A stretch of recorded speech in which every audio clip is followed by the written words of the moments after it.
अस्सलामुअलैकुम वरहमतुल्लाहि वबरकातुहू। इद्दत कब से शुरू होती है और इद्दत के दौरान किन किन से पर्दा करना जायज़ होता है और किन से नहीं कर सकते, इस वीडियो के अंदर ही ये मसला मैं आपको बताऊंगा। अगर आप हमारे चैनल पे नए हों तो चैनल को सब्सक्राइब कर दें और वीडियो को लाइक शेयर भी कर दिया करें ताकि ये मालूमात दूसरों तक भी पहुंचती रहे। देखिए, इद्दत यानी जब शोहर का इंतकाल हो जाता है तो 4 महीने 10 दिन जो है इद्दत गुजारती है। सबसे पहले आप इद्दत का मतलब समझे, इद्दत के माना समझे, इद्दत के माना क्या होते हैं। इद्दत का मतलब होता है कि नेमते ज़ोज के फ़ौत होने के बाद जो औरत सोग मनाती है एक मुद्दत तक, एक ज़माने तक, उसको इद्दत कहते हैं।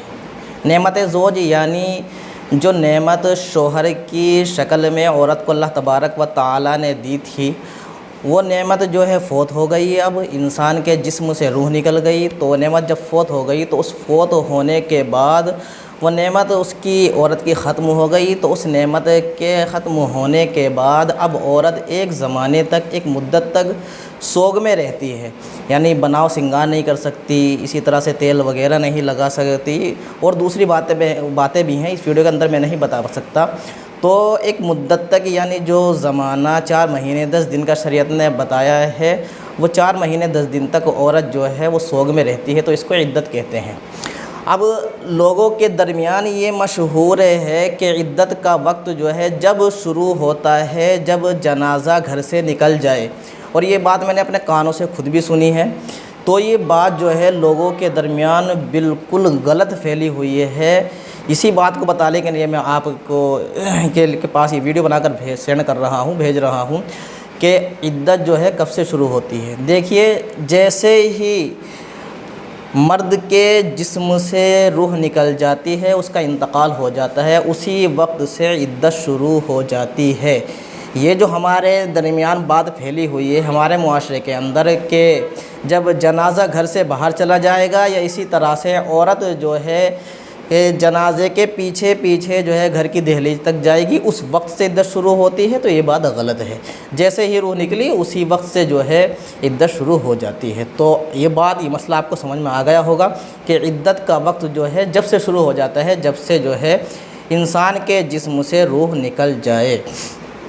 एक मसला तो ये। दूसरा मसला इसी के ज़िम्न में ये बताता हूँ कि किसी का शोहर जो है सऊदीया वगैरह में, बाहर मुल्क में रहता था, अब उसके शोहर का इंतकाल हो चुका है, लेकिन किसी वजह से जो है औरत को मालूम नहीं हो सका। 10 दिन गुजर गए, 12 दिन गुजर गए, तो अब इद्दत जो है क्या जब से शुरू होगी उसकी, जब से उसको मालूम हुआ है, या जब से शुरू होगी जब से उसका इंतकाल हो चुका था। तो ये मसला मैं आपको बताता हूँ कि बज़ाहिर ये बात जो है औरत को जब मालूम हुई 10 दिन बाद, 12 दिन बाद मालूम हुई है, तो 10 दिन बाद, 12 दिन बाद उसकी इद्दत शुरू नहीं होगी, बल्कि जब से उसका शोहर का इंतकाल हो चुका था 10 दिन पहले, 12 दिन पहले ही जो है उसकी इद्दत शुरू हो चुकी थी। तो वो 10 दिन जो 12 दिन है वो भी इद्दत में शुमार होंगे। दूसरा मसला ये है कि इद्दत के दौरान जो है किन किन लोगों से पर्दा कर सकती है और किन से नहीं। देखिए, इद्दत की वजह से ना तो पर्दा में कमी आती है और ना ही बढ़ोतरी होती है।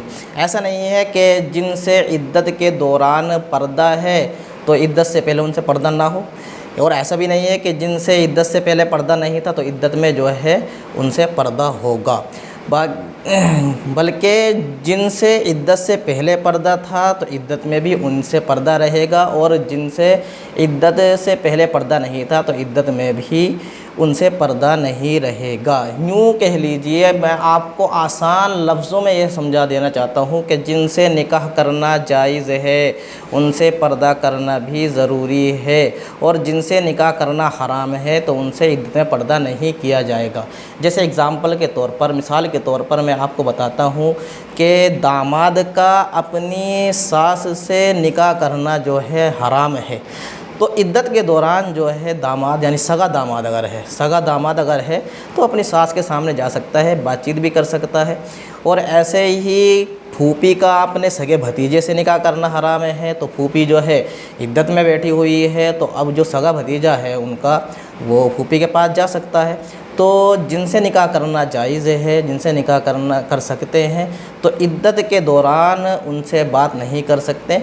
हाँ, ज़रूरी बात अगर करना चाहें तो ज़रूरी बात कर सकते हैं। जैसे यहाँ पर इस मसले में जो है ख़वातीन जो है, औरतें बहुत गलती करती हैं कि जब शोहर ज़िंदा होता है तो शोहर का जो भाई होता है यानी देवर जेठ वगैरह, तो शोहर के ज़िंदा रहने तक जो है उनसे बात भी करती है, चीत भी करती है, ज़रूरत के जो बातें सामान वगैरह ही मंगवाती है। लेकिन जब उसका इंतकाल हो जाता है तो इद्दत में होती है, तो अब ये कहते हैं कि देवर से बातचीत भी नहीं कर सकती, यानी ज़रूरत की कोई बात हो वो भी नहीं कर सकती, इतना गुलू करते हैं। हालांकि ऐसा नहीं है, बल्कि अगर कोई ज़रूरी बात करनी हो या दवाई वगैरह मंगवानी हो या कोई और ज़रूरी काम हो तो वो अपने देवर से, अपने जेठ से पर्दे की हालत में कह सकती है। ऐसा नहीं है कि जिस तरह से औरतें गुलू करती हैं कि औरत इद्दत में बैठी हुई है तो अपने देवर से बात नहीं कर सकती, कोई ज़रूरी काम के लिए भी नहीं बोल सकती, ऐसा नहीं है। बल्कि ज़रूरी काम की वजह से अगर कोई ज़रूरी काम हो तो अपने देवर से, जेठ से, या इसी तरह से चचाजाद भाई होते हैं, मामूजाद भाई होते हैं,